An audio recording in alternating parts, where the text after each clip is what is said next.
안녕하세요, 새벽어른입니다. 이번 시간에는 집어등을 한번 만들어 볼 건데요. 해초롱이에요. 해초롱 100W짜리 집어등. 예전에 한 2년 전에 한번 만들어 보고 이번에 다시 한번 갈치 그 다음에 갑오징어 시즌을 맞이해 가지고 하나를 다시 만들어 볼 건데요. 집어등은 해초롱하고 100W짜리, 그러니까 와트수 높은 거죠. 해초롱하고 YL 집어등이 두 개가 대표적으로 나오는데요. 두 개의 차이점이 뭐냐라고 물으신다면, 글쎄요, 저도 많이 만들어 봤지만 솔직히 어느 게 좋다고는 딱 부러지게 말씀 못 드리겠어요. 단 이제 있다고 하면, 차이가 있다면, 해초롱 같은 경우에 15도 각도로 조사각이 정해져 있어요. 그런데 YL 집어등 같은 경우에는 각도가 아마 제품마다 30도, 15도, 7도까지 남아 있는 걸로 알고 있는데요. 오래돼가지고 자세히 기억이 안 나가지고 잘은 잘 모르겠어요. 제가 밑에 댓글로 확실하게 남겨두도록 할게요. 자, 그렇고 YL 집어등하고 해초롱 집어등에 또 차이점이 있다고 하면 뭐냐면, YL 집어등 같은 경우에는 4S 전압 16.8V로 제작을 해야지 처음부터 끝까지 배터리가 만충전에서부터 저전압이 차단될 때까지 밝기를 그대로 유지를 해줘요. 그러니까 4S로 제작을 할 경우에 3S로 제작을 하게 되면 전압이 떨어짐으로 인해서 밝기도 떨어지게 돼요. 그런데 해초롱의 장점이라고 하면 3S로 제작을 하더라도 밝기가 유지가 돼요. 단 10V까지만. 10V 이하로 떨어지게 되면 이제 해초롱도 마찬가지로 이제 밝기가 줄어들게 되는데요. 근데 10V까지 왔다고 하면 이미 거의 배터리가 다 바닥에 왔다고 봐야 되는 실정이기 때문에 그렇게 중요하진 않는데요. 만약에 이제 그게 걸리시는 분들이 있다고 하면 용량을 조금 더 키운다고 하면 큰 문제가 되진 않겠죠. 그래서 지금 저도 3S로 제작을 할 거예요. 3S로 제작을 하게 되면 충전기를 단가를 아낄 수 있겠죠. 그래서 3S로 제작을 할 거예요. 그래서 런타임은 8시간이거든요 8시간이니까 계산상 800W면 되겠죠. 파워 배터리 용량이 800W면 되는데 밝기를 8시간을 쓰고 싶으니까 총 용량을 900W에다가 맞춰가지고 배터리팩 900W에 맞추게 되면 800W 8시간이 되겠죠. 8시간 쓸 때까지는 밝기가 떨어지지 않고 그대로 유지를 할 거예요. 그래서 1860 같은 경우에는 2900mAh짜리 3S 28kg 81A, 2A 정도 되겠죠. 용량으로 배터리 팩을 제작을 해 보도록 할게요. 자, 또 만들면서 설명을 붙여 보도록 하겠습니다. 시작해 볼게요. 자, 하이박스 크기는 150 곱하기 250 곱하기 100입니다.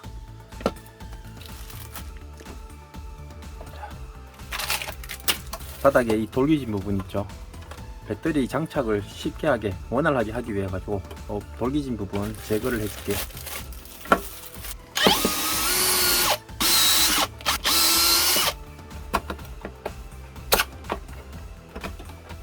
자, 이렇게 돌기진 부분을 제거를 했고요. 지그가 없어 가지고 지금까지 불편하게 썼는데 다른 방법을 한번 써볼게요. 고무줄로 이때까지 썼는데 고무줄로 말고 다른 방법이 생각이 나서 한번 해볼게요. 스포츠그 사면 되는데 생각이 생각보다 굉장히 비싸요. 스포츠그 가난한 자작이인에게 스포츠그는 사치입니다. 사치. 이렇게 응용해서 쓰면 되죠.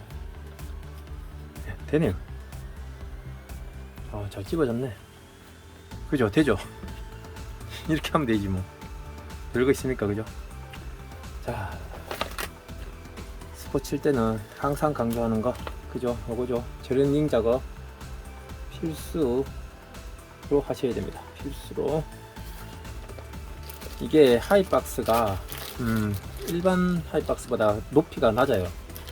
이 높은 게 좋은 점이 뭐냐면, 하이박스가 높게 되면은 그 USB라든지 시거 소켓을 넣을 때 장점이 되거든요. 왜냐면 높으니까 바로 넣을 수가 있는데, 낮게 되면은 넣기가 굉장히 힘들겠죠.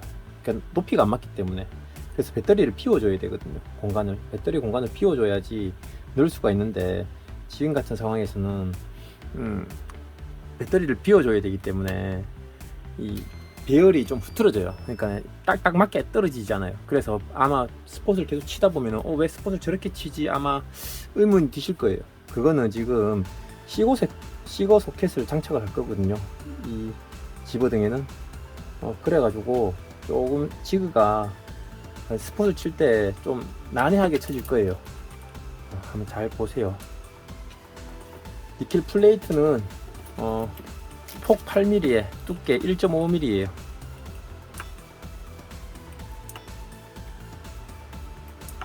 집어등이 조율을 크게 안 가져가니까 1.5T면 충분할 거예요. 마이너스에는 저런 링 작업 안 해도 돼요. 제 영상에 보면은 나와 있죠. 왜 안 해도 되는지. 제 영상을 계속 시청해 주시는 구독자님들은 아실 테고, 어쩌다 한 번씩 들어오시는 분들은 잘 모르실 수 있겠죠.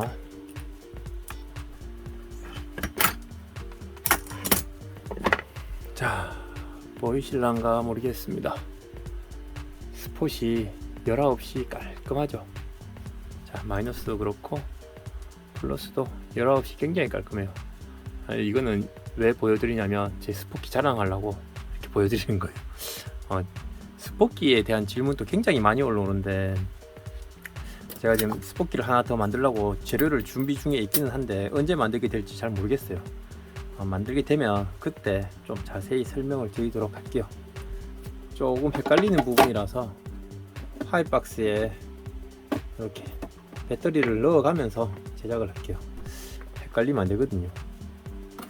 화이트박스가 지금 이게 10cm예요. 이게 긴 게 있고 짧은 게 있는데 이건 짧은 거예요. 짧은 거는 이렇게 작겠죠. 아무래도 작아서 좋긴 한데 단점이 뭐냐면 USB나 이런 시거 소켓을 넣게 되면 이만큼 매립이 되잖아요. 그죠? 두께 이만큼 되잖아요. 그러면 건전지 삽입을 할 수가 없어요.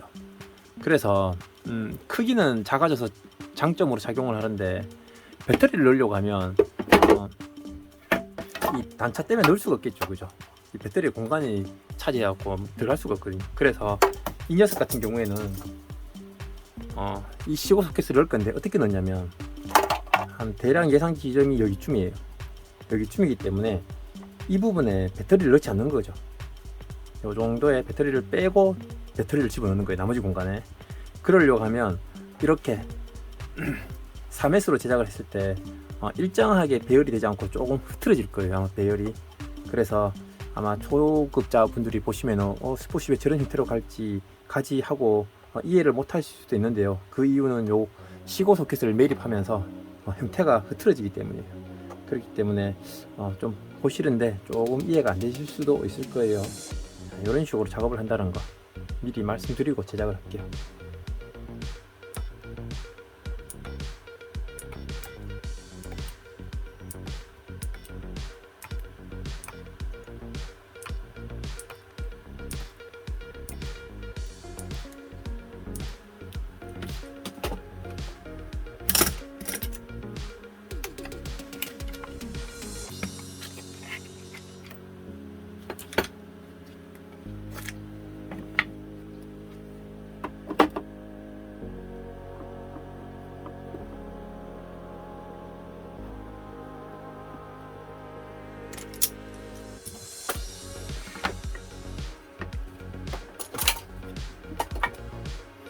자, 28P예요. 28P가 이런 형태로 들어가는 거예요. 이런 형태로 들어가고 요거를 다시 병렬로 묶으면 되겠죠.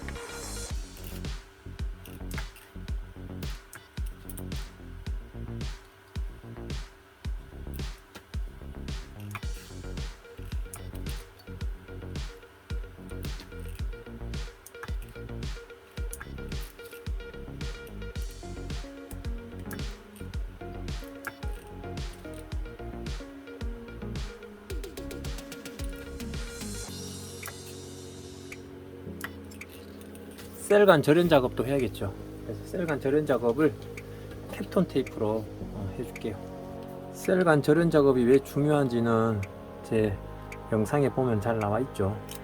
그러니까 꼭 하셔야 돼요. 이렇게 캡톤 테이프 한 장 한 겹 바르는 것만으로도 충분히 효과가 있으니까 해주시면 좋겠죠.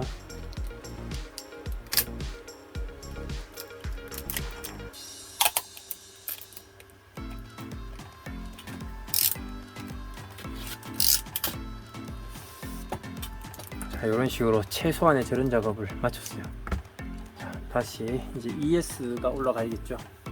다시 좀 형태를 잡고요. 이게 좀 헷갈리기 때문에 이렇게 하이박스에 넣어가지고 이렇게 형태를 잡으면서 스폿을 쳐볼게요.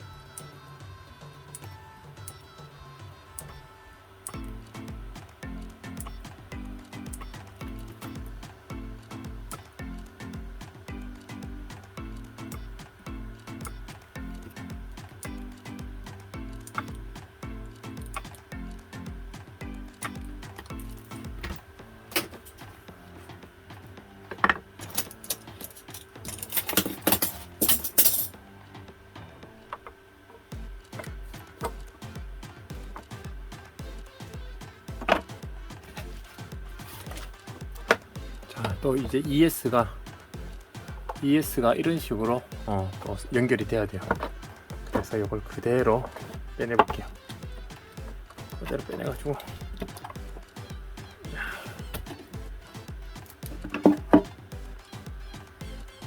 뒤집어서,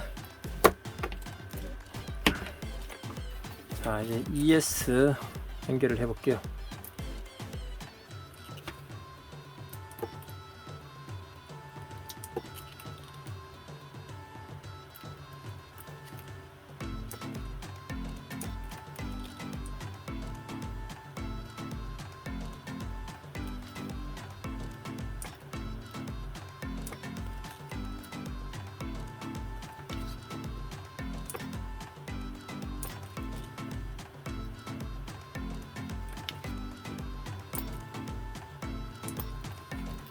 연결할 때 니켈을 많이 연결하는 게 나쁜 건 아니에요.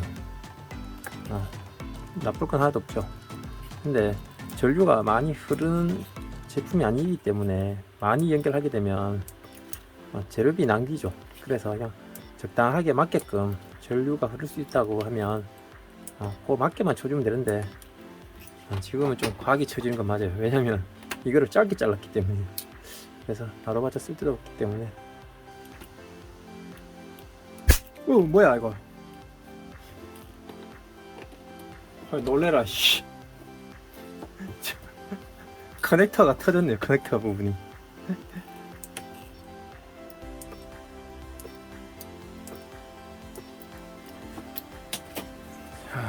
이제 이렇게 ES가 됐고요.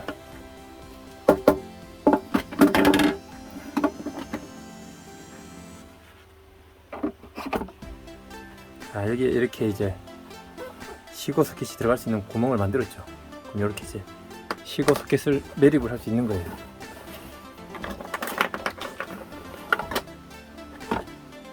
(2468장) (2468장) (2468) 28개. 자, 넣기 전에, 자, 이쪽도 이제 또 아까처럼 이제 절연을 해줘야겠죠. 셀과 셀이 또 맞닿는 부분이기 때문에 이쪽 부분에도 절연 테이프로, 그다음에 캡톤 테이프로 절연 작업을 해줄게요. 자, 여기에 또 이 28개가 또 들어가면 되겠죠.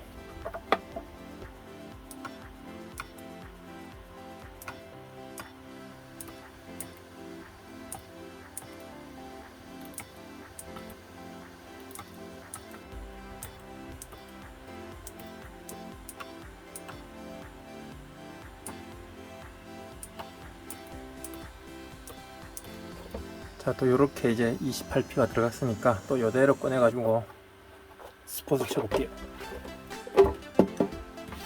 쇼트 되지 않게 이렇게 팁 붙여주고,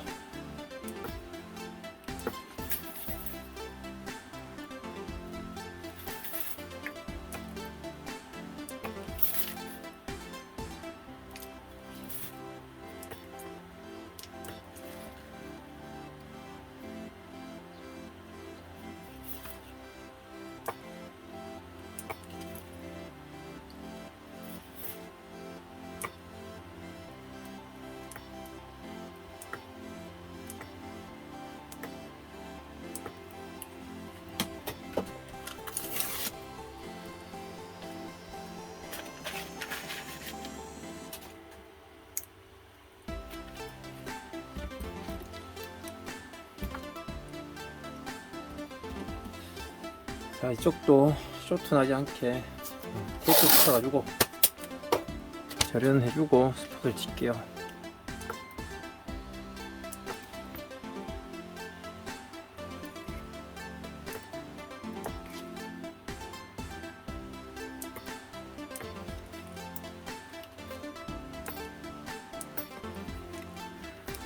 자, 3S로 연결이 다 끝이 났어요. 보호회로 연결하려고 했는데 보니까 이 두 개를 연결을 안 했네요. 그죠? 야, 이렇게 되면 밸런스가 틀어지겠죠. 야, 이런 실수를 하네. 지금 발견했길래 망정이지, 이걸 발견하지 못했으면 아마 배터리 팩이 계속 밸런스가 틀어졌을 거예요. 이 두 개를 빼먹었거든요. 여러분들은 이런 실수 안 했으면 좋겠네요. 이제 BMS 연결을 해볼게요. BMS는 용량이 좀 넉넉한 40A를 준비를 했어요. 20A만 해도 충분한 용량인데 보유하고 있는 게 40A밖에 지금 없네요. 그래서 이걸로 작업을 해볼게요. 자, BMS 이쪽 부분이 공간이 있으니까 이쪽에다가 설치를 하면 되겠다, 그죠? 자, BMS를 배터리에다가 이렇게 바로 위에 장착할 때는 절연 작업을 확실하게 해줘야 돼요.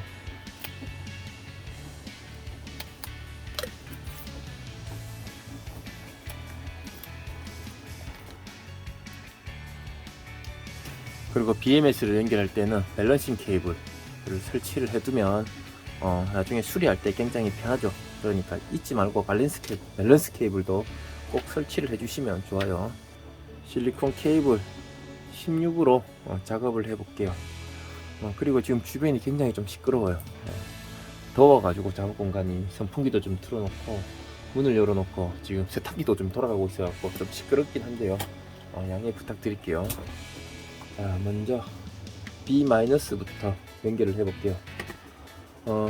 매번 말씀드리는 거지만 보호회로를 연결할 때는 전선을 보호회로에 먼저 연결을 하고 난 다음에 전선 쪽으로 가는 게 보호회로를 다치지 않게 하는 방법이에요.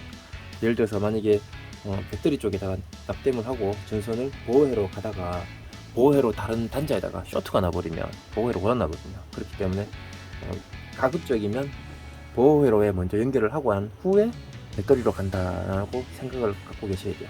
자, 이렇게 보호회로에 먼저 전선을 납땜을 하고 배터리로 가는 거예요. 그게 좀 안전하거든요. 보호회로가 고장 안 나게, 쇼트에 의한 고장이 나지 않게 하는 방법이에요.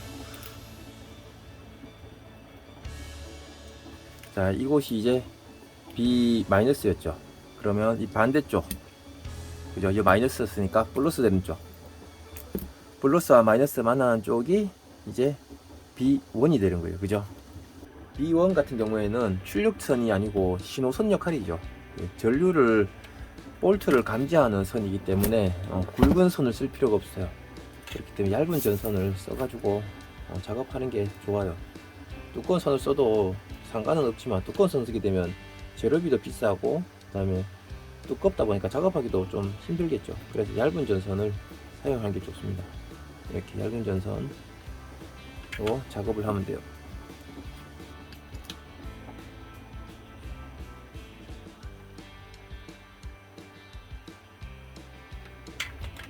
자, B1이면 마이너스 부분에서 다시 위로 올라가서 플러스 쪽이 되겠죠. 그러면 이쪽이 이제 B2가 되는 거예요. 그죠? B2. 또 B2 역시 마찬가지 방법으로 두꺼운 선을 쓸 필요가 없어요. 얇은 전선을 사용해 가지고 작업을 하면 되거든요. B1하고 똑같은 방법으로 작업을 하면 돼요. 화면이 안 당겼구나. 자, 이쪽으로 전선이 지나가니까 혹시 모를 대비해 가지고 캡톤 테이프로 좀 절연을 해주고요. 이런 식으로.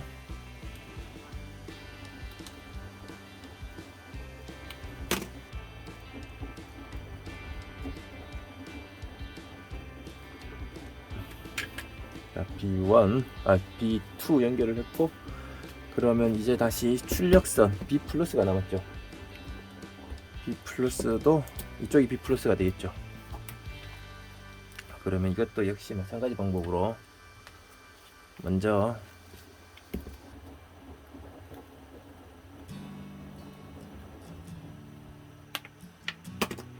이쪽도 이쪽을 지나가니까 자, 캡톤 테이프로 전선이 지나갈 자리 좀 보강을 해줄게요.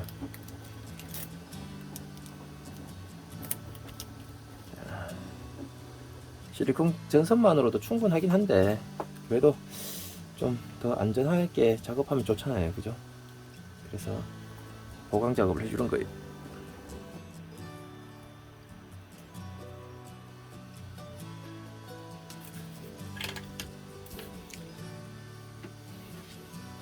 자, 이렇게 이제 이런 식으로 이제 BMS는 연결이 다 끝이 났는데요.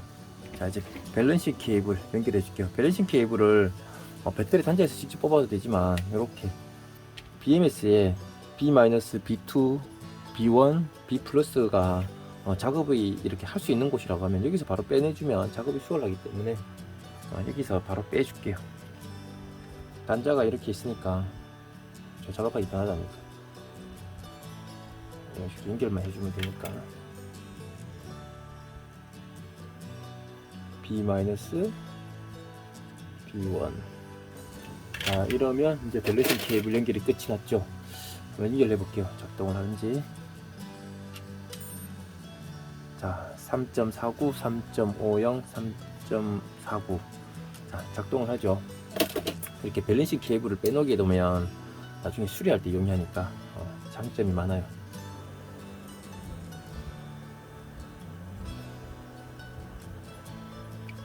굵은 전선 납땜할 때는 냉땜이 되지 않게 주의해야 돼요. 냉땜이 잘 되거든요, 생각보다. 열을 충분히 먹여가지고 냉땜이 되지 않게 작업을 해 주셔야 됩니다. 자, 이런 식으로 이제 보호회로 연결은 다 끝이 났어요. 이제 패킹을 해야 되는데요. 수축 튜브를 입힐 수 있는 구조가 아니기 때문에 이 녀석은 캡톤 테이프로 마무리를 할게요. 캡톤 테이프로 침 담아가지고 마무리를 해볼게요.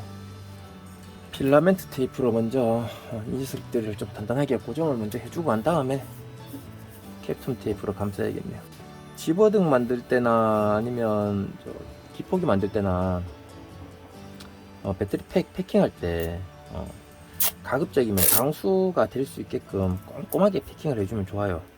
왜냐고 하면 혹시 모를 침수에 대비해 가지고 만약 침수가 발생했을 때 빨리 건져 가지고 뚜껑 열어 가지고 조치를 해준다고 하면 물을 빼주는 조치를 하게 된다고 하면 배터리는 살릴 수 있거든요. 근데 배터리 팩을 만약에 방수가 좀 가능하지 않게끔 제작을 해놔 버리면 배터리 팩의 집어등의 핵심이 어찌 보면 뭐 등도 중요하겠지만 단가로 따지면 배터리가 더 비싸죠. 그렇기 때문에 배터리를 살리려고 하면 배터리 팩을 제작할 때 방수가 될 수 있게끔 좀 웬만하면 꼼꼼하게 패킹해 가지고 물이 들어가지 않게끔 가급적 패킹을 해 주시는 게 노하우라면 노하우가 될 수 있을 거예요. 캡톤 테이프로 단단하게 당겨 가지고 고정을 좀 해줄게요. 캡톤 테이프란다. 필라멘트 테이프는 안에 끈 같은 게 들어있어 가지고 단단해요. 당겨도 힘껏 당겨도 되거든요. 그렇기 때문에 고정할 때 좋아요. 있는 힘껏 당겨도 끊어지지 않아요. 이렇게 3번 감아가지고 단단하게 고정이 됐어요. 이것만으로 충분히 단단하네요. 자, 이제 캡톤 테이프로 방수가 될 수 있게끔 한번 떡칠을 한번 해봅시다.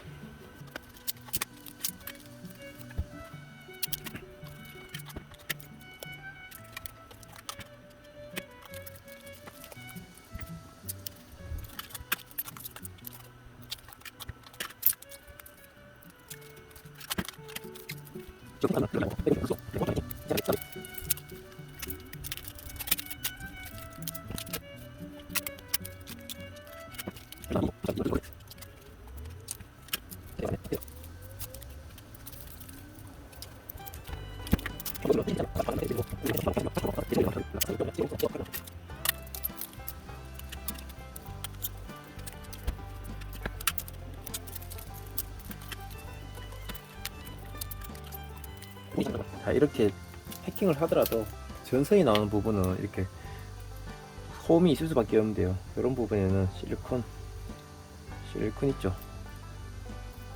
그런 걸로 처리를 해주면 또 괜찮아요. 이런 식으로 이렇게 하고 테이프로 딱 발라버리면 쫀쫀하게 눌러주면 지금 물이 못 들어가겠죠.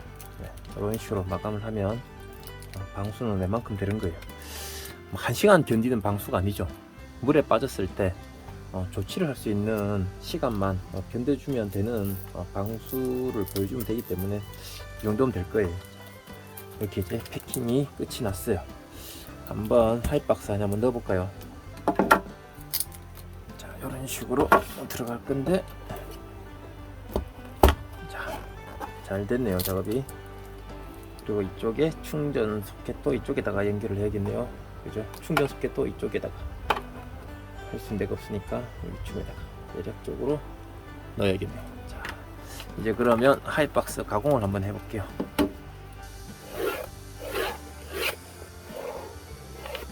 집어등 같은 경우에는 단자가 심플한 게 좋아요. 많이 넣어봤자 단가만 올라가고 크게 쓰여지지 않거든요. 그리고 이제 이렇게 쓰다가 만약에 조금 부족한 게 있다, 그럼 그때 가서 더 추가를 해도 돼요. 애당초 처음부터 단가 많이 올라가게 추가할 필요는 없어요. 만약 여기서 볼락 집어등을 하나를 추가를 한다든지, 아니면 뭐 채비등이라고 합니까? 채비등을 하나 추가하고 싶다고 하면 다시 또 추가할 수 있겠죠. 공간이 있으니까.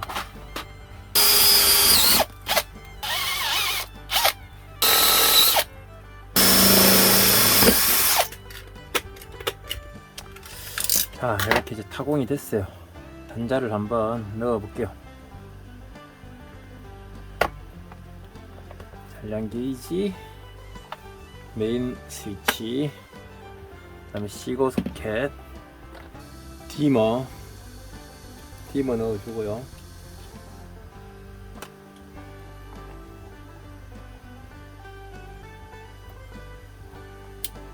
노브는 이렇게 큼직한 거 넣어주면 작동하기 편해요. 작은 거 넣어도 되겠지만 큰 거 넣어주면 조작감이 좋죠. 손잡이 19mm 항공잭, 자, 그 다음에 집어등 브라켓, 자, 글루건으로 해도 되고 실리콘으로 해도 되고, 자, 가용한 걸로 이렇게 방수가 되게 해주면 좋겠죠. 방수 처리 좀 해줄게요. 실리콘을 쓰던 거라서 앞에가 좀 굳어 있어 가지고 요 가이드로 갑니까? 가이드가 굳어 가지고 모양이 이쁘게 나오지 않았어요. 근데 방수 처리는 잘 된 것 같고요. 자, 이제 납땜을 해볼게요. 실리콘 케이블 16으로 연결을 해볼게요. 이 디머 연결하는 거는 해초령을 구입하게 되면 설명서가 잘 되어 있어요. 그래서 그거 보고 연결하면 되니까 제가 별도로 설명드리지 않을게요. 3번이 플러스, 2번이 디머선, 1번이 마이너스 선. 지금 제가 한 말이 뭐냐면, 이 3핀이잖아요. 3핀에 입력되는 신호선 순서예요. 요거를 외워둬야지 나중에 또 안 헷갈리기 때문에. 자, 억수로 지저분하게 연결이 다 끝이 났어요. 제가 집중을 좀 많이 하다 보니까 설명이 없었죠. 조금 아쉬운 부분이긴 한데요. 나중에 이제 해초로 집어등 만드실 분은 그 구입처에 가면 이 연결 배선도가 아주 상세하게 잘 되어 있어요. 그래서 제가 설명을 하지 않아도 충분히 이해가 되실 거예요.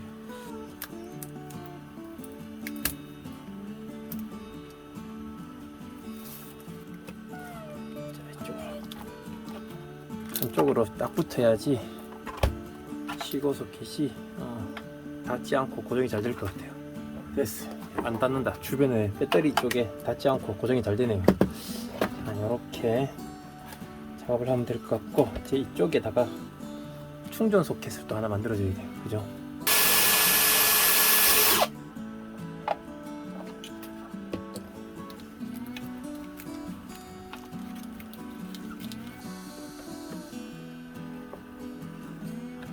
자, 이제 또 고무발을 또 부착해야 되죠.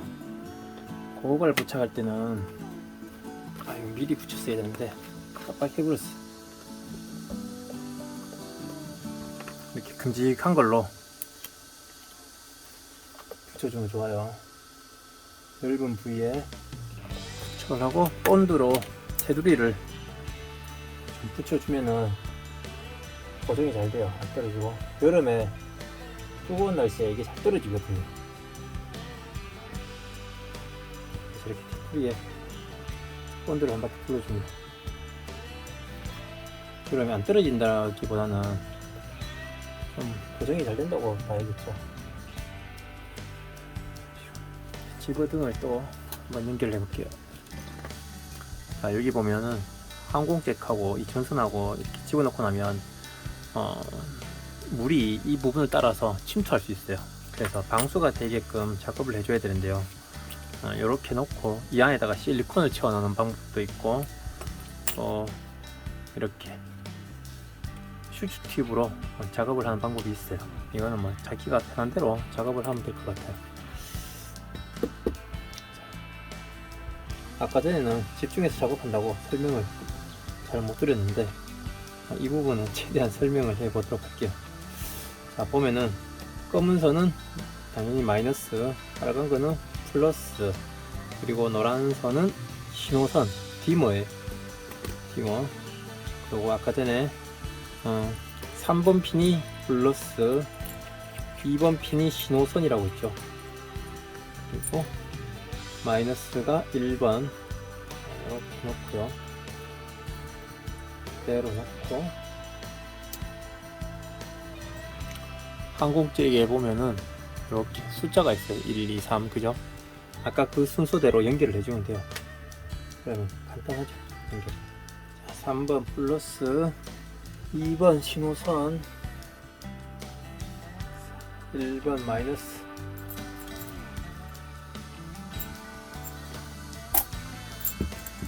자, 그러면 이 부분이 헐렁헐렁하죠, 그죠? 이 부분도 고정을 해줘야 되거든요. 아까 잘랐던 선 있죠? 이거를 이렇게 잘라요. 잘라가지고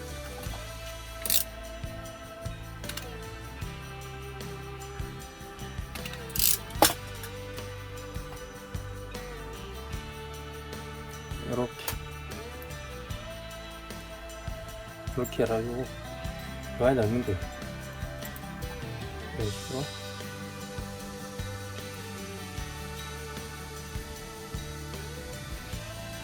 이런 식으로 작업을 해주면 그나마 좀 찝혀 있거든요. 반대쪽 좀 모자리는 부분도 마찬가지로 떡을 먹어.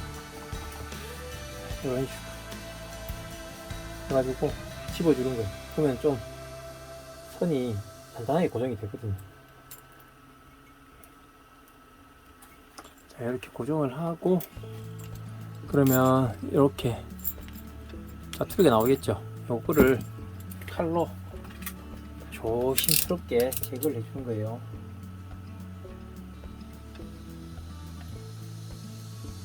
선까지 자르면 안 되니까 조심해서. 자, 이런 식으로 잘랐어요. 자, 이렇게 나오죠. 그러면 이제 이 부분에 슈즈 튜브 아까 두꺼운 거하고 얇은 거 넣었잖아요. 두꺼운 거를 먼저 이렇게 넣고 지지른 거예요.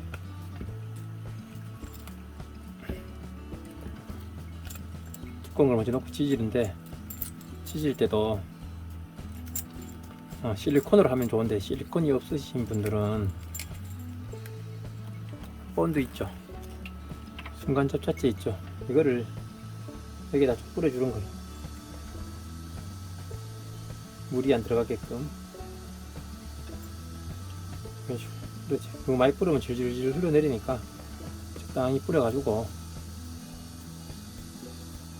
자, 이렇게 뿌린 다음에 이제 슈즈 튜브를 입혀주는 거예요.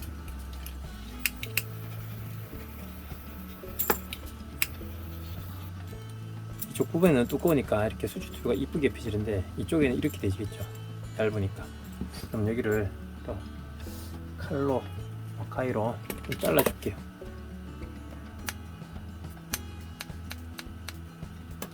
이렇게 잘라주고,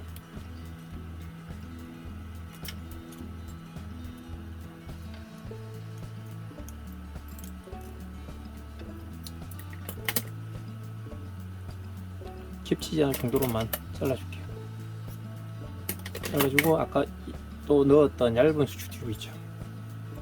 이거를 이제 다시 넣는 거예요. 이 부분에 이렇게, 그죠? 이렇게 넣었죠. 그리고 다시 지지는 거예요. 자, 깔끔하게 됐죠. 이렇게 되면 이 안으로 물이 들어갈 수는 없거든요. 지금 뭐 물론 들어갈 수는 있겠지만 웬만하면 안 들어갈 거예요. 기니까. 그러면 또 물이 밖으로 흘러내리고 이 안도 본드로 돼서 안으로 들어가고, 자, 이런 식으로 마무리하면 됩니다. 집어등만 연결해 주면 되겠네요.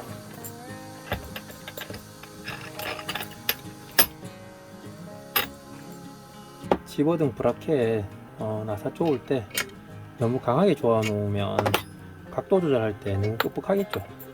그러니까 헤드가 조금 자유롭게 움직일 정도로 쪼아 놓는 게 좋아요. 집어등이 자유롭게 어느 정도 뻑뻑하면서 자유롭게 움직일 정도로 쪼아 놔야 돼요. 잘 됐네요.